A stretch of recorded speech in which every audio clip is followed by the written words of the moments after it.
We are walking into my room after I've completely reorganized it. And I put the desk in the middle of the room. Check it out. I know it's got these two ugly side walls, but that's okay. It offers a little relief from all the busyness. So with the desk in the middle of the room, now I still have the standing desk over here. Let me give you... I put the mirror up on the wall for two reasons. I had nowhere else to put it, and it helped bounce the light off from the window because it is kind of dark in here at times. So with the standing desk, I put the shelf my husband made out of a fireplace mantle there. And this watercolor painting is not my work, but I'm thinking of buying a mat board and putting a large mat underneath it so I can just tape pictures to it. I just don't really want to see, I don't know, it's okay for now, but I'd like at some point it to be mine. There's my blue ribbon from the fair. Now I put this tall unit all the way down. It's all paper craft supplies. And there's a window. Okay, so we have this little shadow box in the corner, my quilt, my little display area, and then this was on the desktop recently. I've had it underneath at times, but I found that it had to come out because it's just too hard for me to reach down to get things. So that's in the corner, and then I walk in like this.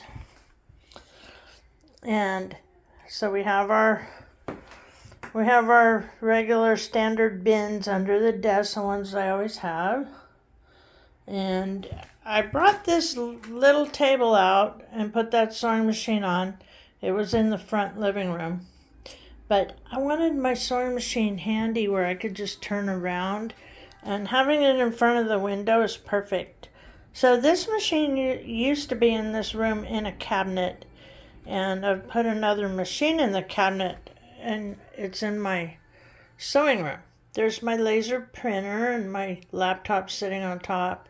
I can move it over to the desk if I'm doing any serious work. Okay, so here we have the glass block shelf. It's not in the window anymore, but it allows some space up above my new silhouette machine. Now, this is a Silhouette Plus. It's this 15-inch capacity machine. And then I have some small ink spots and daubers up there. These are all my tools that I need quick access to. And then, as I sit down, hope I don't make you dizzy. So I have art tools handy because right now I want to focus on my art. Everything on the desktop can be easily picked up and moved out of the way. So we have the spinner, has Arteza watercolor markers. We have the matching colored pencils, and I believe those are the 120 set. I have some Tombow markers. I have Sanford. Oh, sorry. Let's see. There you go. Let's see if you can see. These are older. I inherited them from my aunt. There's Sanford Very Thin, which is a hard, thin colored pencil, which are really nice for certain purposes. And I've got a few gel pens and a few fine point watercolor. Well, they're not watercolor, they're just not alcohol markers. Some other drawing tools and pencils here. So I love that little spinner. Then my 216 set of Ohuhus. Now when I do buy the larger set, I will invest in the bamboo stickers because I think they look like they'd be worth owning. But I have this little tray up there, so when I'm working, let's see, they're kind of hard to get out. I can just keep the ones I'm using out so they don't end up all over the place. And that way, if I'm working on something and I just want to make sure I keep grabbing the same colors, that's why I have that there. Then we have this little guy. It's a little notebook I'm working on. These are just some sketchbooks, Zentangle little practice books, and my little Paul Rubens sketchbook. And I had my husband make this for a display at a craft show. But I thought, you know, that's a nice little easel for small things. So over here in this basket, I have paper, a sketchbook, couple sketchbooks, couple of personal items, my planner, and then another notebook that I keep track of things in. Bunch of art materials up there, and these are the Arteza watercolor markers. They're actually the watercolor brush pens, and if I had it to do over again, I think I would invest in another brand, probably the Zig.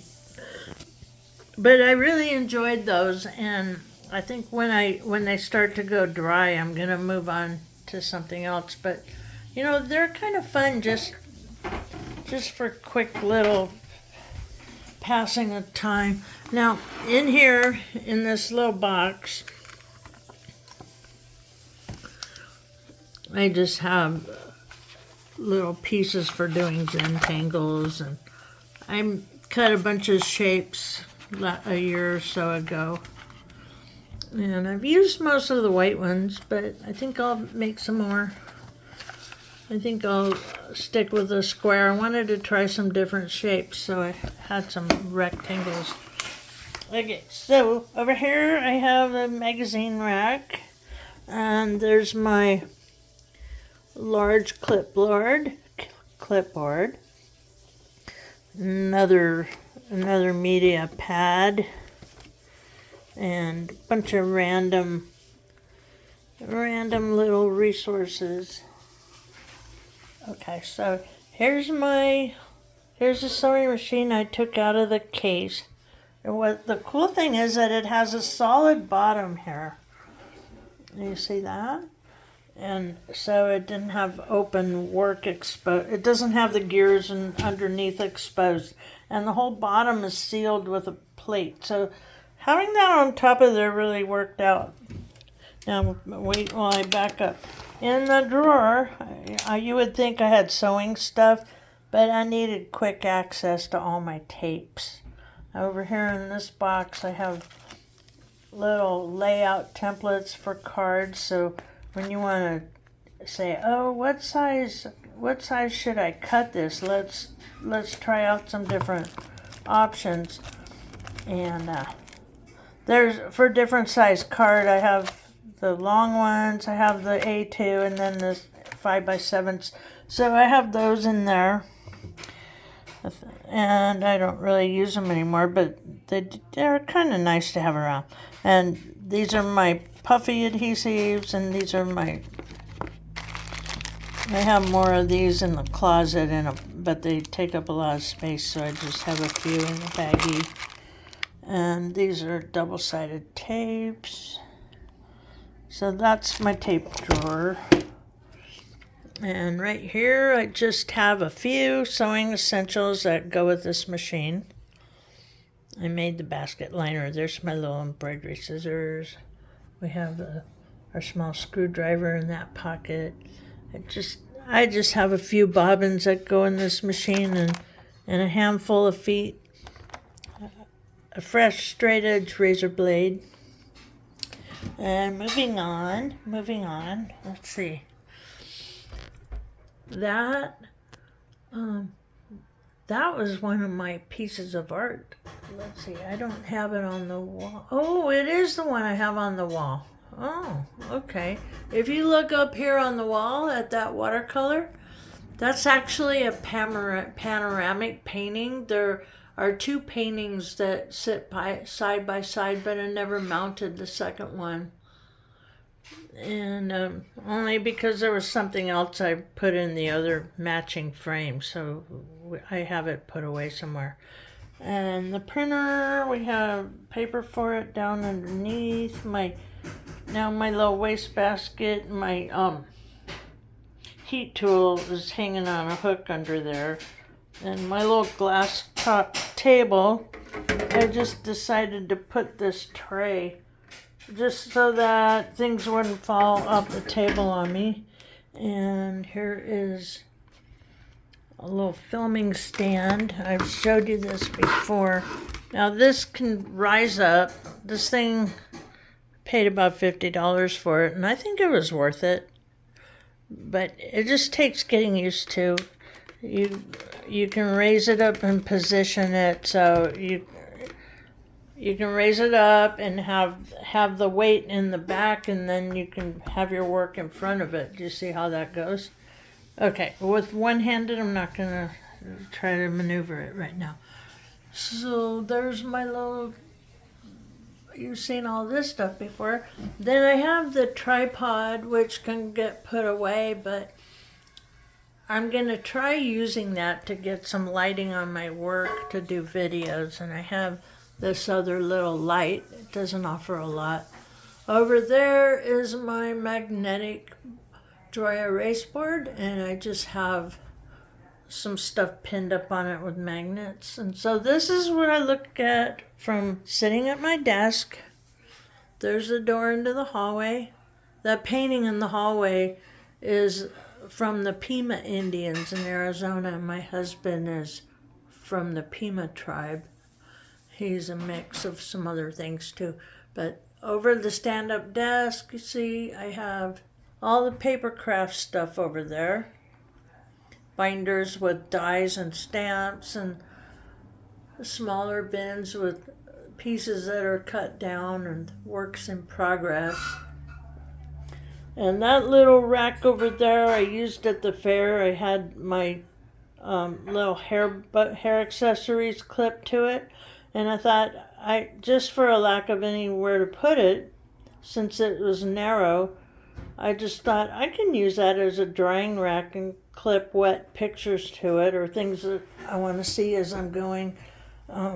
So then today I was at Hobby Lobby, and I grabbed this little two-layer spinning thing.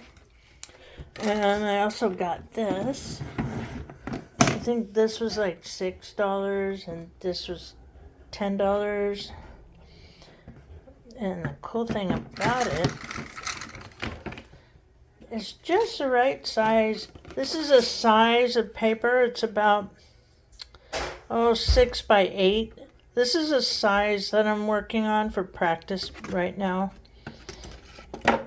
And that's a neurographic art. I'm working on a big piece of paper that I cut down, and I'm coloring them in one by one. So I think what I'll do with this is put a layer of work on top of it. I don't know if I'm going to do Zentangles or do something that's more of a larger design. But I got that just to put pieces in as I'm working. Over here in the basket, so there's some more of the neurographic art. That's a big sheet that I cut down of watercolor paper. And I have all big stack of watercolor. This is Arteza. No, it's not. I mean Arches, not Arteza. I'm trying to say Arches. This is all Arches cold press. And this bit here, there were 8 pieces, and that's a hot press. And there's a little journal that I made. There's my collection of soft acrylics that are, I bought those to do stenciling with. And for lack of any, I kind of like them because they're pretty, but they can just sit there. So I have an empty bin, and down there is some of my good my good smooth cardstock scraps, and there's random size pieces, so those are good. Oh, I'm sorry. Sorry. I'm trying to show you this, and we're out of focus. I have random white scraps, but it's all the same paper. It's all a good Nina 60-pound smooth bright white cardstock. And these labels need to come off because I've moved those things. I've got my Inktense pencils in here. And this is my watercolor jars and the trays that I like to paint on. And there's some puffy paint and some nylon cord for that. That's what I personally use on little books. And there's the rest of my watercolors. But I do have boxes, the original boxes with the tubes of the watercolors. So we have our little stool. It's not my best choice. I'm trying to take a shoe off. See how we have my little collage of random pieces that I made that needed a home, so I made that collage a few years ago. You see down here, some of those are completed cards, and they're all just random. They're all organized, but each box is categorized differently.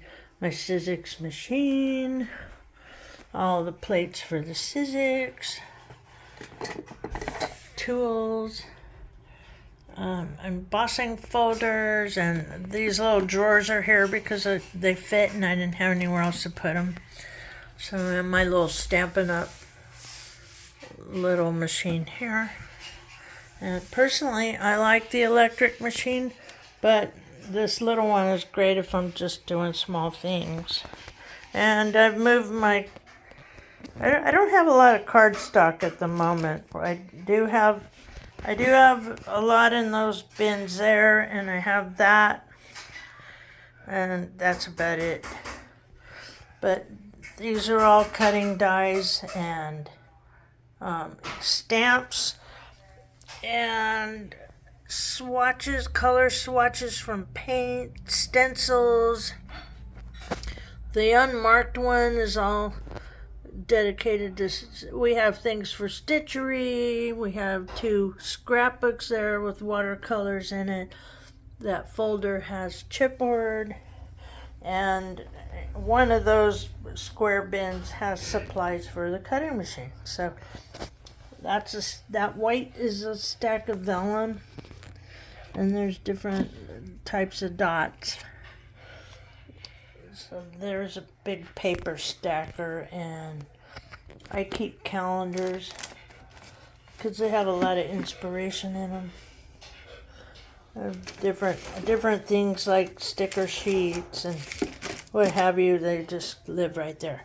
So we don't have a lot of room, but it's enough. And there's my shoe. One of my shoes fell off. Let me get my other shoe back on.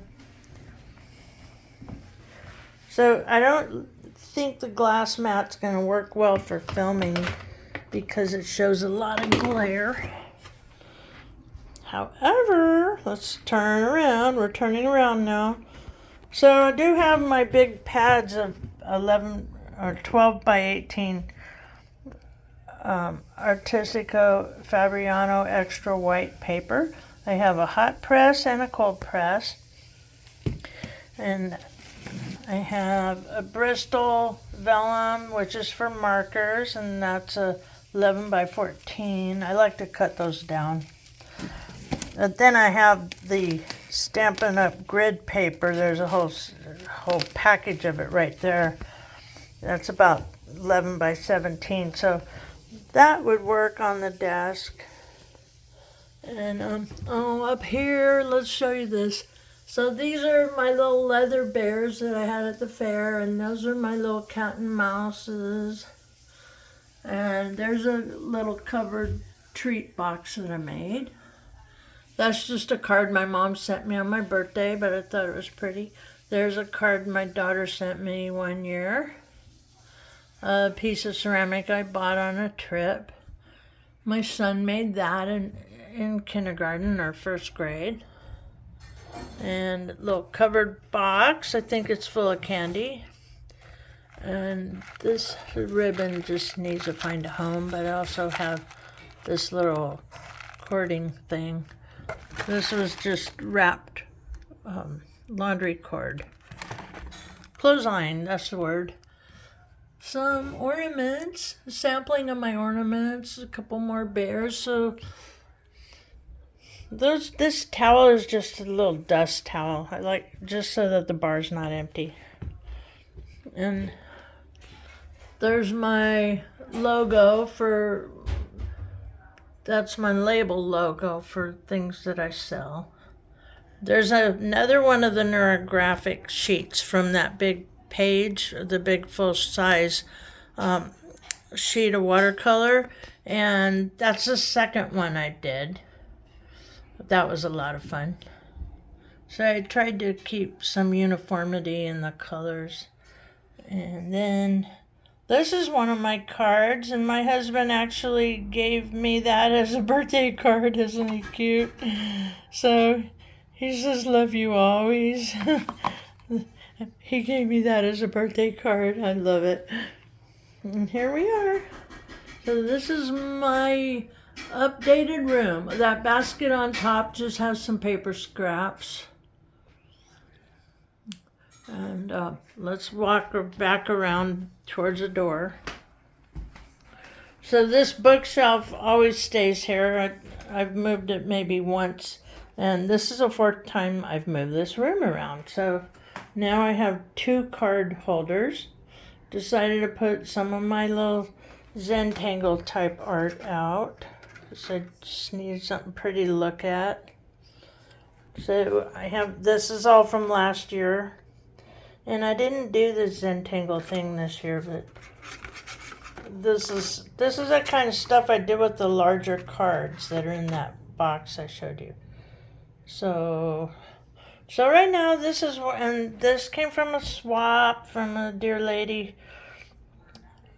She sent me a really sweet box, and I have those on display, and just there's a pen and ink drawing, but it was inspired from an embroidery transfer, but I changed it up because I didn't want to just copy it. And there's a card that I just put on display because I liked it. Okay, so look at this one.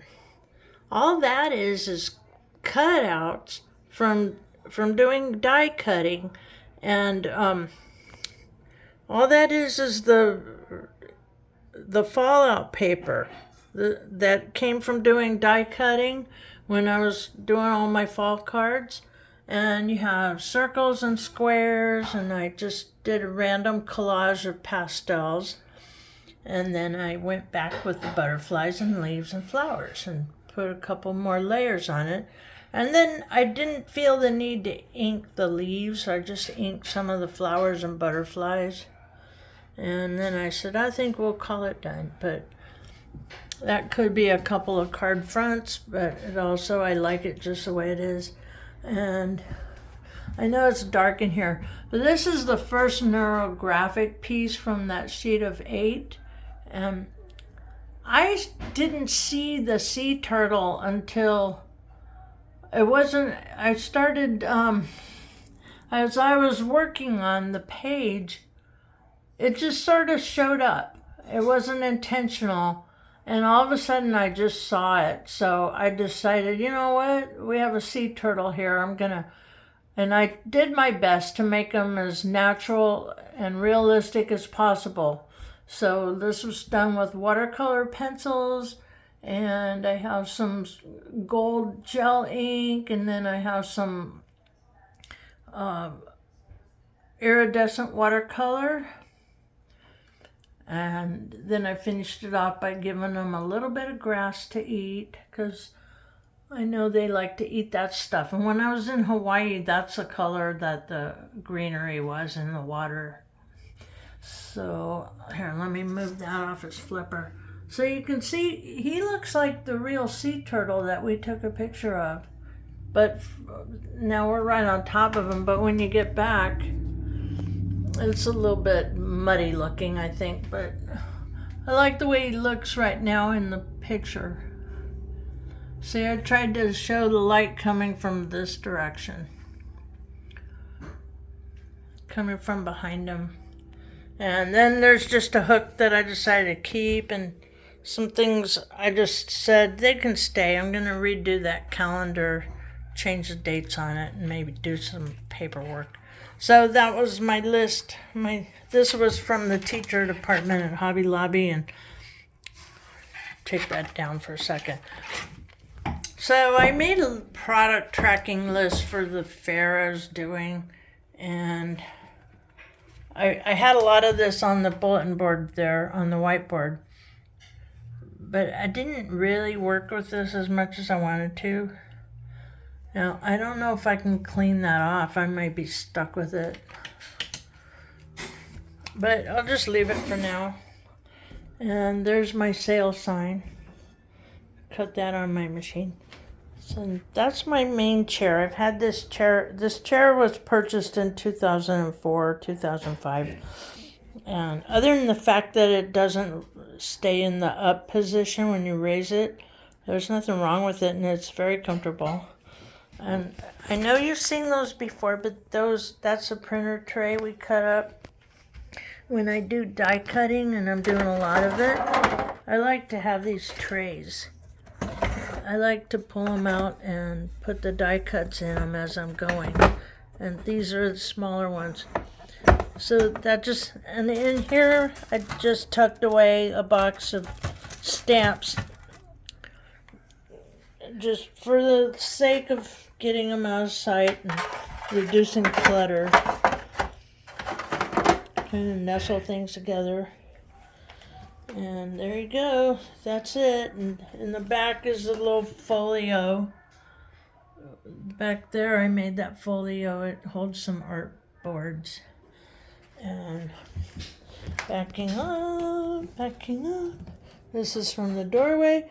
That rug is temporary. Both of those old rugs are temporary. So I'm thinking of purchasing the ones that match my oval. And of course, the thought was to paint this big wall. I don't know how I feel about that, other than it does kind of give you an eye relief with all that's going on in here, but I kind of like it to be a lighter color. So I don't know, tell me what you think. Should I paint it? Because if I do, it's probably going to be like a medium teal color. It's definitely not going to be white. I think white would just be too much.